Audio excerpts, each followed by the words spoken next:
Hey guys, welcome to my kitchen. So we are currently in isolation day, I don't even know. At this point I'm not keeping track. But one thing I am actually kind of grateful for with this whole self-isolating thing is that I'm actually getting to get back to things I really enjoy doing, which one of those things is baking. Now for me, baking is very sort of therapeutic. I like to do it when I'm stressed out, and at the moment I'm stressed out. So I thought I would show you guys one of my favorite recipes to make for when I'm feeling a bit stressed out or just want something nice and tasty to eat, and that is my banana bread recipe. Now this recipe actually was passed down to me by my mum, and I think my mum got it from her mum. I'm not sure how that all worked, but I made this recipe a bunch of times and it turns out really well every time I make it. So if you're someone who's not very good at baking, this recipe is very simple. So I'm just going to show you guys how I do it, and let's get going.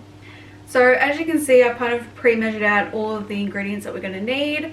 The first thing you're going to need is some butter. I suggest you let the butter come to room temperature before you use it, because it makes it easier to mix it through later. So you're going to need about 4 ounces or 4 tablespoons of butter. You need about 2/3 of a cup of sugar. I'm using raw sugar, and that's just a personal preference. I don't really use white sugar, but if you don't have brown sugar, you can totally use normal white sugar. That's totally fine. I prefer the brown because it gives the bread this like caramelized, like sort of nice texture.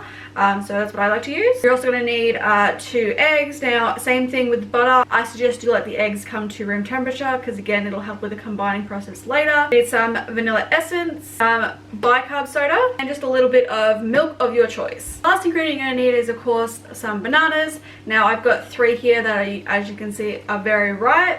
So the riper the better. The riper the banana, the sweeter the banana. So if they're like this, like almost black, that's actually the best way to have them. So yeah, I use 3 bananas, and that's really it. So let's get making. The first thing you're going to want to do is actually to preheat your oven to 180 degrees. So the next thing we're going to do is actually cream our butter and our sugar. Now to cream the butter, there's 2 ways you can go about doing this. You can either use a hand mixer, or you can just use a good old-fashioned wooden spoon, which is what I'm going to use today because I actually can't find my electric mixer somewhere. I don't know where it's gone, but we're going old school here. So what you're going to want to do is get a big mixing bowl and take your butter and put it in the mixing bowl with your sugar. Now I like to add it in gradually, a little bit at a time. And what you want to do is just to move that together. Now like I said, if the butter is still cold, this is going to be a little bit more difficult to do. Now mine I did leave out to get to room temperature, but it's still a little bit hard, so this is going to take a minute.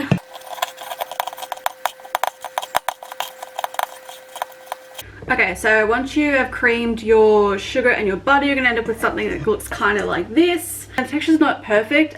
It would look better if you used a hand mixer, but like I said, I can't find my hand mixer, so this is kind of what we're going to end up with. That's totally fine. Once you add the rest of your wet ingredients, it's not going to really matter anyway. But what you want to do next is actually add your 2 eggs. Crack your eggs into that. 1 and 2. While you're mixing these, you might want to sing a song, do a little dance, whatever takes your fancy. But yeah, so you just basically want to mix this until it's well combined. And now once you've mixed your eggs into the batter, you're going to end up with a consistency kind of like, I think it looks kind of like this. Okay, so I got tired of doing this by hand, and I actually found my hand mixer, so we're going to finish this off with a hand mixer. Now what you're going to do is you're going to want to mix this until it becomes a smooth consistency. By the end you should end up with something that looks kind of like this. Now I'm going to try and show you without spilling it all over the floor.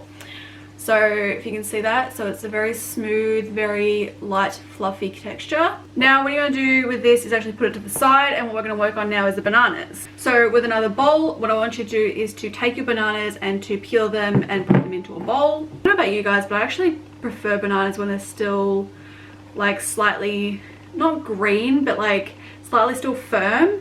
I don't like when they get to this point, they get too like soggy, and I have a thing about soggy textures. But yeah, so basically I just want to break these up into a bowl. Doesn't matter the size. So what we want to do now is actually get out a fork. What you want to do is actually to mash these bananas with your fork into the bowl. Now this is probably like the easiest step in the whole process. The hardest part I would probably say is creaming the butter. Like I said before, if it's not at room temperature, it's actually really difficult to cream it. Like I had some issues before because my butter was still slightly hard. But again, if you have a hand mixer, should be no problem. But yeah, you want to just sort of like mash them up until they're pretty much combined.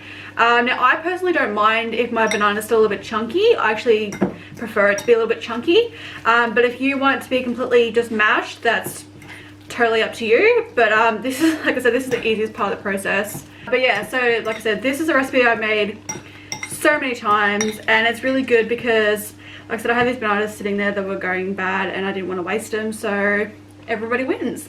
But yeah, now we have the mashed banana. What we're going to do now is actually put this to the side. What we're going to do is actually add your vanilla. You only need like a teaspoon of the vanilla. You don't really need much at all. So you just need like a teaspoon of vanilla, which looks like that's all I'm going to get out of this anyway. So perfect. And then you're going to want to just mix the batter again for 30 seconds just to combine the vanilla into the batter.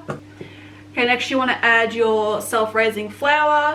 Now, like I said, I kind of like to add this in a little bit of a time and mix it a little bit at a time, just because I find if you try and dump it all in one big lot, it doesn't really combine properly, so I like to just do a little bit at a time. Okay, I actually made a mistake. I was supposed to add the banana before I added the flour, so I was wondering why this batter was getting really dry. Yeah, add the banana before you add the flour, so that was my mistake. Also, the ingredients you want to mix together is actually some milk and some bicarb soda. So you're going to want to add a tablespoon of milk of your choice. The last ingredient is actually half a teaspoon of bicarb soda. Now, I can't tell you what all these ingredients do together because, to be honest, I have no idea. I just know how to make it. You want to give this one last mix just to combine everything. And before you know it, you have your banana bread batter. And I can tell you right now, it smells delicious. It's making me very, very hungry. But we're going to put that to the side for a moment. I don't know if you can tell, but I made a massive mess of this bench here.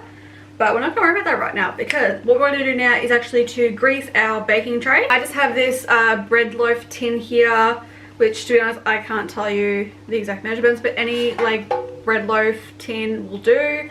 Now, normally I would just spray this with some olive oil or some coconut oil or anything like that, what you've got on hand, which I will be doing that, but I'm also going to add some baking paper down the bottom, or butcher's paper, whatever you want to call it, just to help making it, lifting it out a bit easier.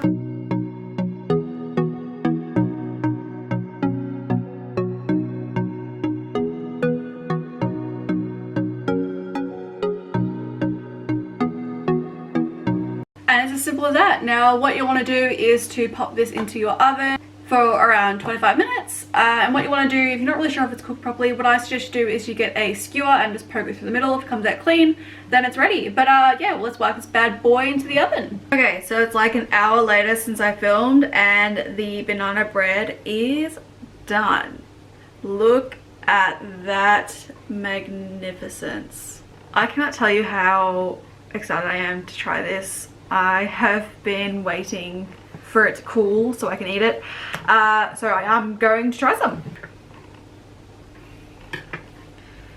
Look at that.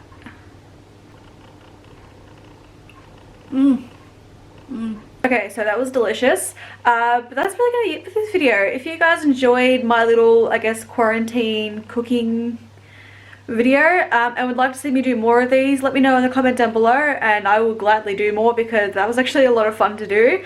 But otherwise, thank you for watching, guys. If you enjoyed this video, if you did, don't forget to give the video a big thumbs up, and if you're new, please consider hitting the red subscribe button down below, as I do post videos every single week. But that is it for today, guys. Thank you for watching. I love you all, and I will see you guys next time. Bye.